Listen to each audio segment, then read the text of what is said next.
Everyone, this is Roy again of Follow Type. Ito si Sir Marlon dito sa Talon Singko, Las Piñas City. Itong Barako Astig na MUX. Yan. O tapos na-demo ko na kay Sir Marlon. Madali kasing gamitin ng Lenovo, sir eh. Yung Lenovo na yan, yung bestseller namin yan.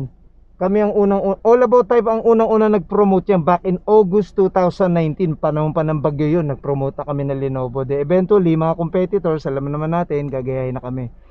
So yun, na-demo ko na sa kanya, sir.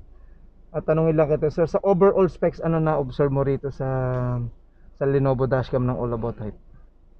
Una yung yung camera niya may malinaw siya, and then yung resolution. Yan, resolution, tapos yung lalo yung sa rear, sa likod. Okay siya, nice. Oh, yung kasi Sir Marlon, ang front and rear camera ng yung Lenovo. din kasi yung pinaka Full HD yan eh, 1080p. And yung rear camera ni Sir Marlon sa MUX niya, pinalagay doon sa loob. Tinest namin, okay naman, Okay ano, siya. malinaw pa rin, ano. Then, sir, ano na-observe mo sa installation? Sa installation, malinis siya. Sobrang linis, and then yung gumawa si Kuya. Okay. Yun, kasi Kay Kuya. ito si Sir Marlon nag-request din ng power box. So hindi na gumagamit ng yung old style na plug and play no, socket eh no.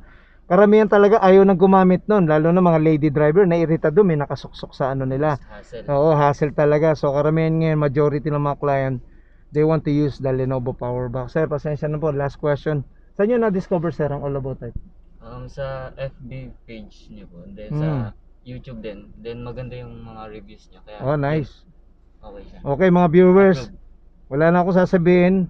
All you have to do, just watch the videos and mga pinopost namin. Again, this is Roy of All About Type. Thank you so much for the client for today dito sa Talon Singko, Las Piñas. Oy, second client, Talon 2, Las Piñas City again.